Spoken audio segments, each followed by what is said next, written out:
पहले तो मैं इसी इन्फॉर्मेशन के साथ ही मतलब जो सब लोगों को पता ही है कि आज नवदीप कौर की बेल हुई है। उसके ऊपर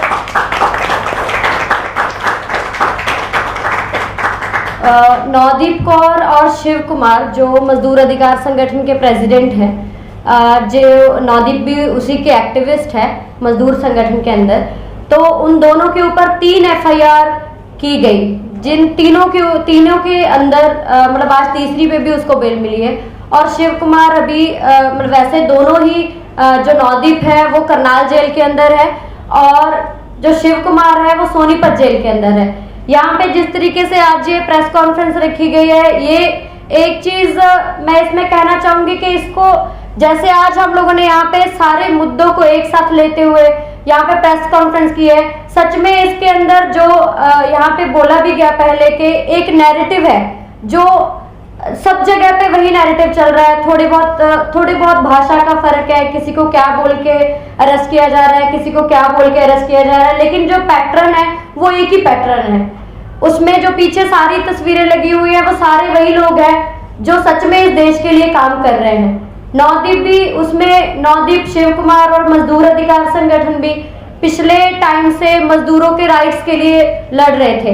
पिछले 3 साल से मजदूर अधिकार संगठन लगातार मजदूरों के राइट्स के लिए आवाज उठा रहा है। जहां पे किसान आंदोलन चल रहा है वो सारा एरिया कुंडली इंडस्ट्रियल एरिया है, जहाँ पे बहुत सारा जो माइग्रेंट लेबर है, लाखों की संख्या में माइग्रेंट लेबर वहां पे काम करती है। यूपी, बिहार, अलग अलग जगह से वहां पे लेबर काम करती है और वहां पे कोई भी मतलब जो हमारा संविधान भी हमें देता है, हालांकि उसमें भी चेंजेस हो रहे हैं। जो लेबर लॉज इसके लॉकडाउन के दौरान बहुत सारे कानून आए जिसमें लेबर लॉज भी चेंज किए गए, उसमें वो तक भी मतलब उससे पहले भी कोई लेबर लॉ लागू नहीं होता है। मिनिमम वेजेस का, सिक्योरिटी का, या अगर किसी भी मजदूर को कोई भी मतलब जो चोट लगती है, हाथ कट जाता है, उनको कुछ नहीं मिलता है, वहां से उनको जॉब से निकाल दिया जाता है। बाद में अभी लॉकडाउन में तो हमारे पास ऐसी उदाहरणें हैं कि जो इतना 2-2, 3-3 महीने वहां पे काम किया तो वहां पे उनको बाद में पहचान भी नहीं रहे थे मालिक कि आप कौन हैं, उनको जॉब से निकाल दिया गया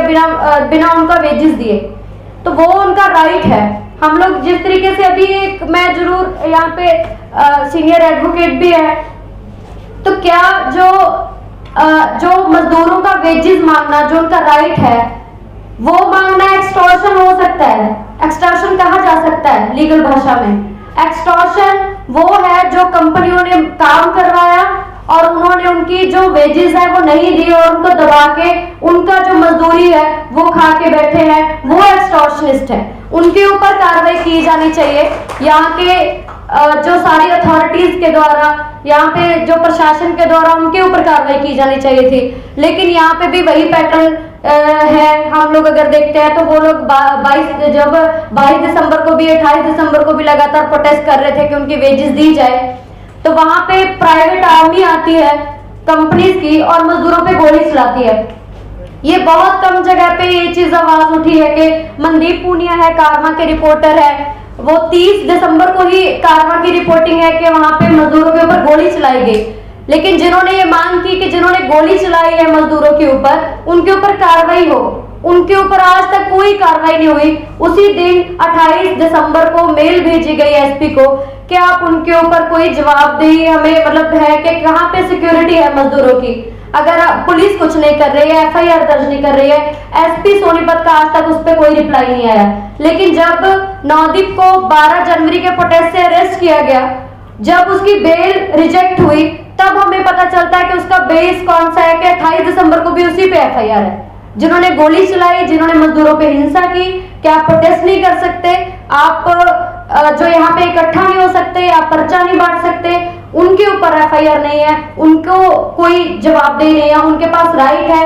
कारवां की रिपोर्ट में मतलब बहुत क्लियरली लिखा है, उन्होंने अपना स्टेटमेंट दिया है कि हम लोगों ने इसीलिए यहाँ पे कुछ ग्रुप्स बनाए ताकि जो मजदूर है वो प्रदर्शन ना कर पाए।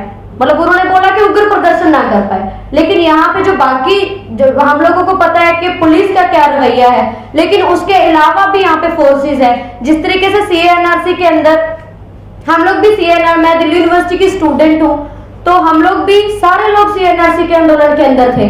जो नताशा देवांगना के साथ हम लोगों ने बहुत सारे प्रोटेस्ट किए हैं, और ये पहले हम बहुत सुनते थे कि 84 के अंदर ये हुआ, पहले ये दंगे हुए, लेकिन अभी हम लोगों ने आंखों से देखा कि जो लोगों ने सीरियसली आके वायलेंस की उनको आज तक कुछ जवाबदेही नहीं देनी पड़ी। वो बीजेपी के MLA हैं, MPs हैं जिन्होंने हेट स्पीचेस दी, लेकिन हमारे जो साथ में लड़ने वाले साथी थे वो आज जेलों के अंदर हैं। वो बहुत सारे ऐसे लोग हैं जिनका हिस्ट्री रही है कि कोई भी उन्होंने सारे हर तरीके के इनजस्टिस के खिलाफ आवाज उठाई है।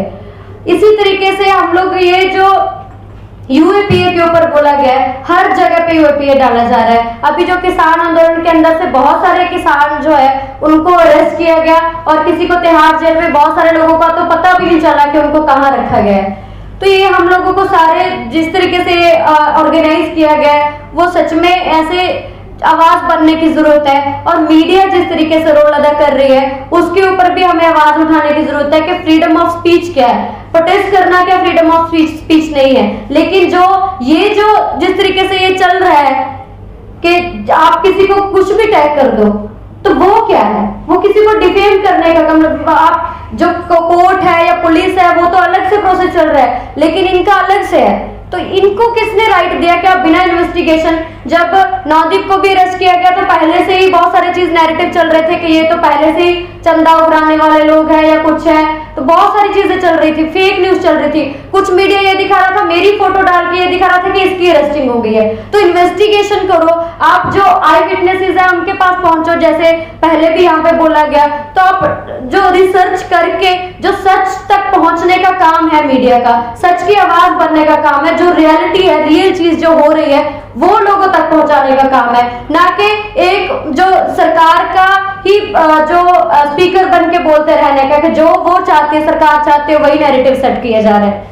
तो अभी जो शिव कुमार है उसके बारे में पहले बहुत कम बात हो रही थी, लेकिन अभी बात उठी है। जिस तरीके से बहुत सारे लोगों को किडनैप करती है पुलिस, और उसके बाद बहुत दिनों के बाद कोर्ट में प्रोड्यूस किया जाता है उसको, उसी तरीके से शिव कुमार के साथ भी हुआ। 16 जनवरी को उसको जो अरेस्ट किया गया, CIA का स्टाफ है जो हरियाणा के अंदर एक बनाया हुआ है, तो उन्होंने अरेस्ट किया और 24 तक उसको कोर्ट में प्रोड्यूस तक नहीं किया, उसको टॉर्चर किया रखे, और बाद में 24 जनवरी को जाके उसको कोर्ट में प्रोड्यूस किया जाता है, और उसके बाद फिर से उसका 10 दिन का पुलिस रिमांड लिया जाता है, फिर से उसको वहां पे पीटा जाता है, ये बोल के कि हमें बिहार में कोई जगह है वहां पे हमें लेके जाना है उसको। लेकिन ऐसा कुछ नहीं था कि जहां से उनको बरामद करना था कुछ, या उनको सब चीज पता था कि हम लोगों को ये पूरा फेक FIR है, पुलिस के द्वारा ही FIR ये की गई। और ये भी लीगल है कि आप एक ही इंसिडेंट की एक ही दिन पे 2 FIR नहीं हो सकती, लेकिन एक ही इंसिडेंट की 2 FIR दोनों लोगों पे की गई। और अभी जो रिपोर्ट आई है, बहुत टाइम के बाद, बहुत लंबा टाइम लग गया ये सच्चाई सामने आने के लिए, लेकिन ये सच्चाई सामने आई कि शिव कुमार को हाथों में फ्रैक्चर है, उसके पैरों में बहुत सीरियस इंजरीज है, फ्रैक्चर है, मल्टीपल फ्रैक्चर्स है उसकी बॉडी पे, और कोर्ट के द्वारा, हाई कोर्ट के द्वारा ऑर्डर आया कि उसको तुरंत जो चंडीगढ़ हॉस्पिटल के अंदर एडमिट करवाया जाए। लेकिन कल 10 बजे पुलिस जो जेल का जो अथॉरिटी है वो लेके आती है उसको हॉस्पिटल में, और सिर्फ प्लास्टर करवा के उसको वापस जेल में भेज दिया गया, जबकि उसकी हालत ही नहीं है कि वो जेल में रह पाए। कोर्ट के ऑर्डर के बावजूद भी ये सब चीजें चल रही है। तो अभी आज ही प्रोटेस्ट भी हुआ उसके ऊपर के उसको कोर्ट के जो ऑर्डर के बावजूद भी उसको जेल में लेके जाया जा रहा है। उसको क्यों खतरा, क्या खतरा है कि उसको जेल में जो हॉस्पिटल में रखेंगे वो ठीक होगा, तो क्या ऐसा बोल देगा उसको, मतलब जो बहुत सारा वो शॉक में है इस टाइम पे, जो रिपोर्ट के अनुसार, जो मीडिया के पास भी हम लोगों ने रिपोर्ट सर्कुलेट की है। और एक चीज मैं बोलना चाहूंगी, जो इसमें भीमा कोरेगांव के एक्टिविस्ट का भी कुछ मतलब इसमें लगाया गया है तस्वीर, ये सारा एक ही पैटर्न है। हम लोगों को एक ही पैटर्न, जब स्टेट लेके आ रही है एक ही पैटर्न पे सब लोगों को टारगेट कर रही है, तो हम लोगों को भी, सब लोगों को यूनाइट होके इसका विरोध करना पड़ेगा। इसीलिए अगर हम लोग आज यहाँ पे बैठे तो हमें आगे भी इसके खिलाफ बोलते रहना पड़ेगा। और हम लोग इसकी वेट नहीं कर सकते हैं कि किसी के लिए मीना हैरिस या किसी और देश का कोई राष्ट्रपति या कोई भी जो होता है उसका रिश्तेदार ट्वीट करेगा तब हमें पता चलेगा कि यहाँ पे कुछ अन्याय हो रहा है, किसी को ऐसे बिना किसी दोष के कैद किया जा रहा है। हम लोग इस पे नहीं बैठ सकते हैं। हमारे देश के अंदर ही हमारे लोगों को इतना चेतन होना होगा कि जो भी चीज हो रही है, मीडिया को इतना ये कॉन्शियस होना पड़ेगा, उनको अपनी ड्यूटी निभानी पड़ेगी। और मैं भी जो आज यहाँ पे मैं बोल भी रही हूँ तो मैं उस इंट्रोडक्शन से ही अपने आप को एसोसिएट नहीं करती हूँ कि मैं नवदीप कौर की सिस्टर हूँ, इसीलिए मैं बोल रही हूँ। मैं एक चेतन नागरिक हूँ यहाँ की, और नवदीप जो कर रही थी वो ठीक कर रही थी। हमारी पूरी फैमिली नवदीप कौर के साथ है, और जब वो बाहर आएगी उसका ये स्टेटमेंट भी है जेल के अंदर से कि वो बाहर आके आंदोलन का हिस्सा बनेगी और इस आंदोलन को आगे लेके जाएंगे, मजदूर किसान की यूनिटी को आगे लेके जाएंगे। जिस तरीके से उसको टारगेट किया है वो मतलब एक दलित होने के कारण भी, महिला होने के कारण भी, लेकिन एक जो और भी कारण है कि आप एक राजनीतिक विचार को बोल रहे हैं कि इस देश के अंदर मजदूर किसान ही है जो सबसे ज्यादा शोषित है, और उनको एकता बनाते हुए इस सरकार से जवाब पूछने चाहिए। और उनके अंदर ही ताकत है। अगर ये लोकतंत्र है तो वही लोग डिसाइड करेंगे कि यहाँ पे क्या चीज होगा, क्या चीज नहीं होगा, क्या चीज हमारे पक्ष में है और क्या चीज हमारे विरोध में है। ये सारी प्राइवेटाइजेशन के खिलाफ वो लोग लगातार बोल रहे थे, वो लोग यही अभियान कर रहे थे कि यहाँ पे जो किसान आंदोलन के अंदर जो तीनों कानून है वो सिर्फ किसानों के खिलाफ नहीं है। जो एसेंशियल कमोडिटी एक्ट है वो बहुत ज्यादा जो है वो इफेक्ट करेगी मजदूरों के ऊपर, जिनको सारी चीज मार्केट से खरीदनी है, और यही बोलने की जो उनको सजा मिली है जिसकी वजह से वो आज जेल में है।